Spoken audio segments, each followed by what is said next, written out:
sebebiyle geldiğimiz için Daniel'in iş sebebiyle geldiğimiz için arabamız var. Bu bir hafta Singapur'da arabayla geziyor olacağız. Sadece geziyor değil, Daniel de işlerini hallediyor olacak. Ama öyle bir yağmur yağıyor ki yani yol görünmüyor. Şuna bakar mısınız? Bu arada şöyle birkaç bilgi öğrendim. Onları da söyleyeyim. Biraz yolu göstereyim size. Can you put little bit less sound kocam? Nereden ses kısılıyor bunun? Less sound. Araba özürlüsü ben. Thank you. Evet. Singapur birincisi adaymış. Gelmeden önce bilmiyordum. Haritada bakınca Malezya'nın devamı gibi görünüyor. Bir de 1900'lü yılların başında 1915'e kadar falan neredeyse Malezya'nın federal bölgesine aitmiş. Sonra Malezya demiş ki sen git biz seninle oynamayacağız.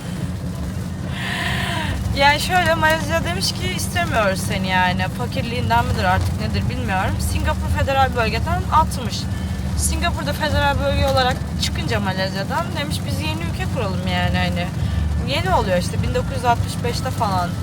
Yani hemen hemen Türkiye Cumhuriyeti'nin kurulma dönemiyle yakın tarihlerde süreçsel olarak aynı sorunlardan geçmişiz diyebiliriz. Singapur'un özelliği şu, bir liman kenti ve İngilizler burayı şey için kullanıyor. İşte o baharat yolu sömürgeleri vesaire devamında için burayı liman kenti olarak kullanıyor. Yani burada birkaç gün duruyorlar, işte alışverişlerini yapıyorlar, yüklemelerini yapıyorlar, devam ediyorlar. Dedim yağmur bitti mi, köprünün altından geçiyormuşuz. Bu şekilde, o yüzden Singapur doğal hiçbir şeye sahip değil. Bunu da ticaret olarak biz bunu o zaman ticarete kullanalım, kafamızı oraya yoralım diyerek tamamen değiştiriyorlar. Ve Singapur hükümeti kurulduğu zaman artık neyle yönetiliyor bilmiyorum, bakmam lazım tekrar. Her şeyi tamamen insan ve insan hizmeti üzerine kuruyorlar. İnsan ve insan hizmeti üzerine kurulması ne demek? Yani halkın zenginleşmesi ve yolsuzluğu bitirerek dışarıdan yatırım almaya dayalı. Dışarıdan yani çok fazla yatırım aldıkları için düzenli olarak teknolojik ve dünyada modern çağda, teknolojik demek doğru olmaz ama modern çağdaki gelişimleri takip ediyorlar. Modern çağda şimdi ne gelişiyor? Teknoloji gelişiyor. O yüzden bütün yatırımlarını buna yapıyorlar. Bir de Singapur'un bir özelliği işte milletvekilleridir, cumhurbaşkanlarıdır, artık neyle yönetiliyorlarsa monarşi mi, hiyerarşi mi nedir adı bilmiyorum. Herkese yüksek maaş veriyorlar. Böylece yolsuzluğu ortadan kaldırıyorlar. Çin popülasyonu inanılmaz fazla. Yani Malezya'da ne kadar Hint orijinli insan varsa Singapur'da da gerçekten bir o kadar Çin var ve zaten yani böyle bir tane markete girdik. Mesela hemen hemen her şey Çinceydi. Ama Singapur'un ulusal dili, resmi 4 tane dili var. Bu dillerden bir tanesi İngilizce ve hükümet kendi resmi yazışmalarında falan da İngilizceyi kullanıyor. Bir de sokakta kullanılan bir dil var. Bunun da adı Singlish. Şaka yapmıyorum bu arada. Singlish. Bu da şuradan geliyor. Çince, Hintçe, Malayca. Bu da 3 dil artı İngilizce karıştırıldığı için bizim Türkçedeki gençlerin kullandığı slangler yani slangin Türkçesi yani kelimeyi değiştirerek farklı bir anlamında kullanmak olarak düşünün. Bizim Türk gençlerinin yaptığı gibi Malaylar da bu şey... Malay nereden çıktı ya? O kadar alışmışım ki Malezya'yı anlatmaya. Singapurlular da bu şekilde kullanılıyor.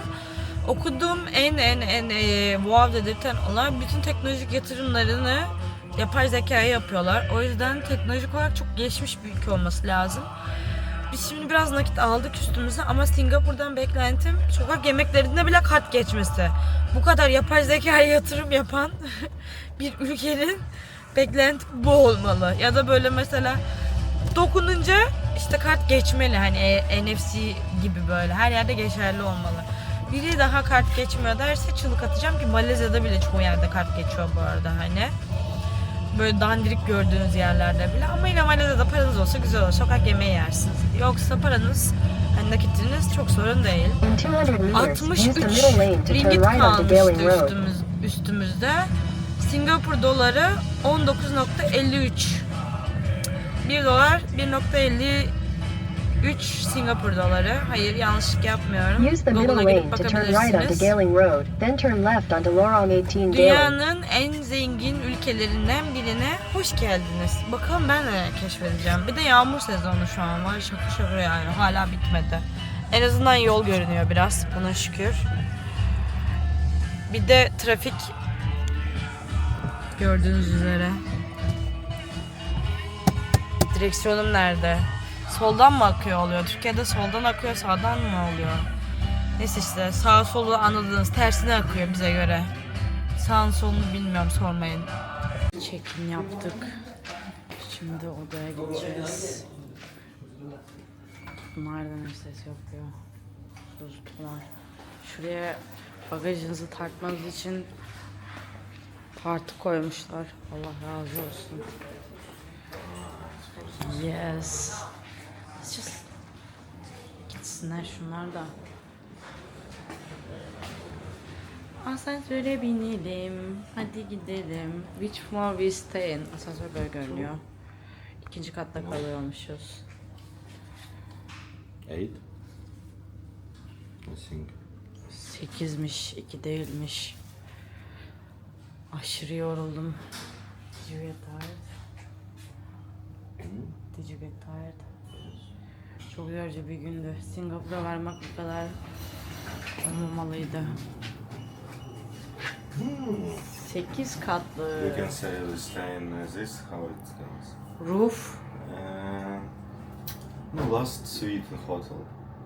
It has specific name. I don't know.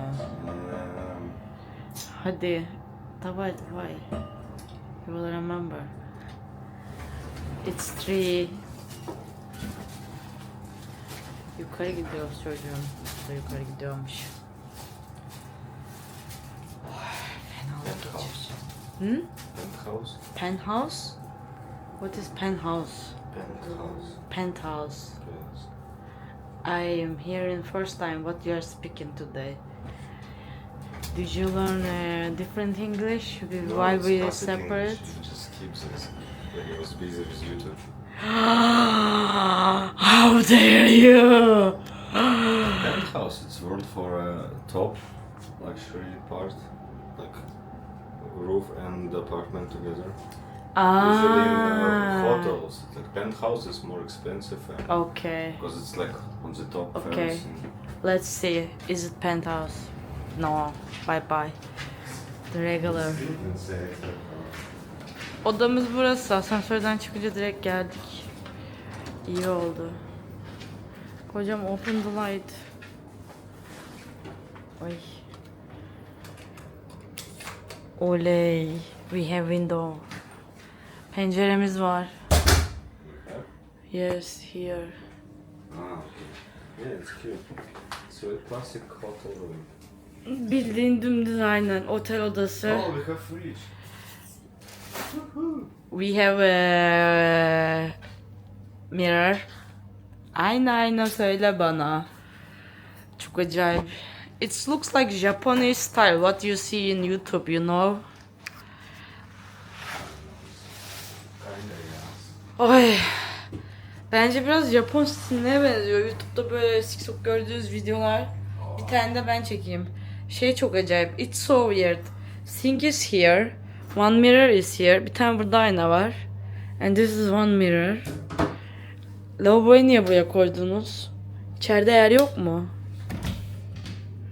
Bakayım. Yokmuş. Bu kadar. Giremedim daha fazla. Cute. Şu Did you forgot how to, like I don't take camera. tuvaletimizi böyle yapacağız kapıya doğru. Bakayım, while you close the door, you need to take your tuvaleti No, you yaparken. enter, you close the door after you sit. No, in the just toilet. make it this, okay? See, you need to. No, you enter, you Okay. close the door after you sit. And okay, Now I get used. Alıştım, tamam, sıkıntı yok. Sıçabilirim. But why it's the sink here so fancy and weird? Why not? Havalı lavaboyu buraya What's wrong yapmışlar. with I don't know, it feels weird. You never saw room outside the sink? It's my first time. Hayatımda ilk A defa... lot of time. It's like here you wash and everything. This is for showers. This is for those. Tamam, ben hayatımda ilk defa. It's my first time. Ben hayatımda ilk defa görüyorum. Hayatımda ilk defa görenler bu videoyu izlerken yorum yapsınlar. Like'lasınlar, kocam görsün dünyada insanlar ne kadar cahil cühela, aynı benim gibi. Ay, tamam yeter. Merhaba Singapore. Hello How we Singapore. will fight? Who will drink what? What's That's too that? shitty for coffee. But it's tea. See, it's Why tea it's mix. one key, one coffee? Basically, Because it's tea with milk. no, it needs to be two coffee, two milk, two tea. It's booked for two. We can ask them. Give us our coffee. Kahvemizi verin piçler. Wow, this is the first time. Vay! So Klavye! if you use Netflix or something, you can just. I think Netflix is available. Ay, Netflix. Var mı acaba? Annemi darlama saati. But where is internet? TV, yeah, Netflix it will be. Or you Yes. can share from your tablet directly to. Oy. Arkadaşlar. See how Oy. good to travel rich countries? You have and air conditioner and TV and Netflix. Only this is how you can understand. This is a rich country. Good, everything okay. Şimdi Daniel'in bir tane teorisi var. Diyor ki eğer çok zengin bir ülkeye gidiyorsanız hem Netflix hem klima beraber olacak, ama orta kalite fakir bir ülkeye gidiyorsanız ya klima oluyor ya Netflix oluyor. Wi-Fi de burada yazıyormuş zaten. Okay, Wi-Fi passport is written here diyor. Of, çok rahatladım şu an gerçekten. I just get so relief after that stupid room in Ipoh. İğrenç Ipoh'ta kaldığımız o çok kötüydü. Priz. It's like Malaysian. Priz böyle. Malezya ile aynı. Ama bence ikili de oluyordur. Bir de Malezya'da bunu anlatmıştım size. Bakın, prizin elektrik koruyucusu var. Bunu açınca priz aktifleşiyor. Bunu açmıyorsanız bye bye. I think it's universal. You can put in first one. Yeah, I said same. Not in Malaysia. Yeah, It I was said in. same. I said same. You can put European charger also. Yeah, but It's it need to wasn't hostel where? It was in Vietnam. I don't remember. Yeah, Vietnam it was everywhere. Universal. Tamam koca. Or where Cambodia also. Tamam, I will finish. Cut. Çekim bitti. Odamızı gördünüz, yeter. Travel hacks gösteriyorum size. Şimdi otelde kaldığınız zaman her zaman bir su ısıtıcınız oluyor. O yüzden biz yanımızda hep çayımız ve kahvemizle geziyoruz. Kahve orada, kopi göreceksiniz. Aynen. Ve hatta bazen demleyici de yanımızda. Bazen kendimiz demliyoruz. Böyle, o yüzden termo bardaklarımız var bir tane. Bir de termos almıştım böyle. Bu. Çayımızı, kahvemizi buna demliyoruz. Birincisi bu. Çünkü hani $1 çok fazla veriyor oluyorsunuz. Solo bile olsanız. Hani 2-3 bardak kahve içseniz $3-4 bir gece Costa parasına tekamül ediyor. O yüzden yanınızda mutlaka bir termos bardağınız, termosunuz, bir şeyiniz olsun. Su buldunuz, suyu doldurursunuz. İşte ne bileyim, hani sıcak su buldunuz, noodle bile yaparsınız ya bu bardağın içine, ne olacak yani, açsınız mesela. Bardakla noodle işte 5 lira, sallıyorum şu an. Normal noodle 1 lira. Bunun içinde yaparsınız yani. İkincisi de böyle seyahat ederken gidiyoruz. Zaten otelde kim ne aldı, ne yaptın demiyor yani. Kimsenin umurunda değilsiniz, onu söyleyeyim. Gidiyoruz, ekmek alıyoruz, ekmek alıyoruz. Salam alıyoruz, peynir alıyoruz. Dolaba koyuyoruz. Çünkü biz şimdi burada bir hafta kalacağız. Singapur'da pahalı bir yer diyor herkes. Dün biraz bakındık fiyatlara. Okey gibi. Hani. Dün bir tane pizza söyledik. $10 verdik. Ama pizza küçük boylu mesela. Neyse. O yüzden dışarı çıktığımızda böyle akşama kadar sandviçlerimizi yiyoruz. Sonra akşam olduğunda da pahalı ülkelerde böyle yapıyoruz. Akşam olduğunda da geliyoruz, yemek yiyoruz ya da yemeklik bir şeyler yiyoruz. Yemeklikte işte daha uygun konserve şeyler oluyor. Şimdi dışarı çıkıyoruz. Özellikle odada kaldığınızda hosteldeyseniz mutfağınız varsa kullanın. İşte oteldeyseniz buzdolabı varsa kullanın. Çünkü gerçekten bunlar aşırı maliyet düşüren şeyler. Unbelievable. İnanılmaz yani. Bütün hafta yağmurlu gösteriyor Singapur. Şu an yağmur yağmıyor. Okey ama hava diyor ki birazdan yağacağım. Ve yağmur yağdığı zaman gerçekten göz gözü görmüyor yani. Yağmurlu sezona denk geldik büyük ihtimalle. Şimdi dersimizi aldık. Yarın sabah o yüzden daha erken çıkacağız. Daniel'in işi için konumlara gitmeye başladık. İşini merak edenler için söyleyeyim. İşte Google haritalar gibi. Reklam değil, işbirliği değil, hiçbir şey değil. Olamaz da zaten. Haritalar uygulamalarında konumların gerçekten yerleri var mı yok mu ona bakıyor işte. Tam zamanlı rapor yazıyor falan. Junior mühendis diye geçiyor. Bu sayede işte şirket arabayı ödüyor, konaklamayı ödüyor, uçak biletini de ödüyor. Daniel sadece yediğini içtiğini kendi cebinden karşılıyor. Singapur'a o yüzden geldik. Then use the left 3 lanes to turn slightly left to stay on Mountbatten Road. Daha hani uyguna gelir diye. Çünkü normalde Singapur'da gecelik konaklama hani 30-40 dolardan başlıyor ve bizim ödeyebileceğimiz bir bütçe değil 30-40 dolar gecelik. En azından Singapur için ödemek isteyeceğimiz ya da tercih edeceğimiz bir bütçe değil. Use the left 3 lanes to turn slightly left to stay on Mountbatten Road, then continue on to Ford Road. Teşekkürler abla. Arka geldik. Bunu gül sandım. Sanırım biri dilek niyetine bağlamış.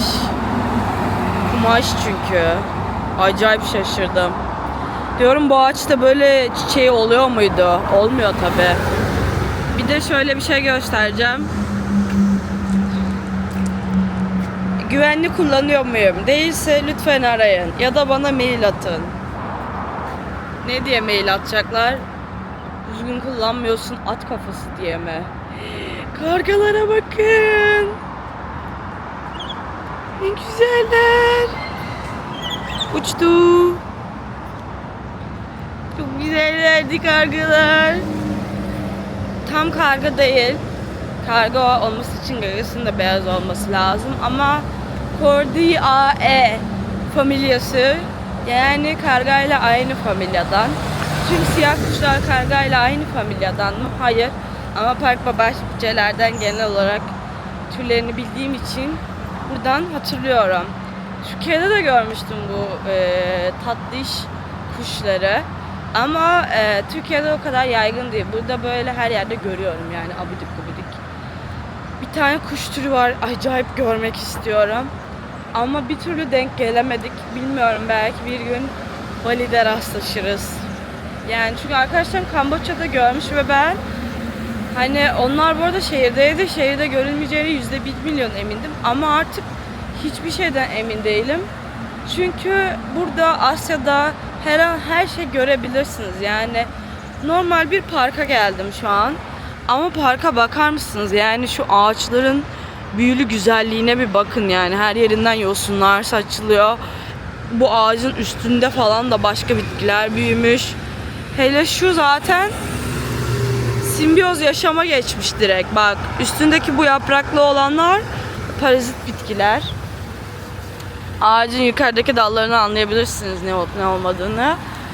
Yani Asya'da yolda yürürken monitör görebilirsiniz, gördüm. Gecko görebilirsiniz, cins kurbağalar görebilirsiniz. Asya'da yolda yürürken her şeyi görebilirsiniz. Otel odanızdan çıkabilir. Otel odanızdan monitör de çıkabilir bu arada. Kaldığınız lokasyona ve oranın güvenliğini sağlayan insanlara bağlı. Singapur'da monitör yok, onu söyleyeyim.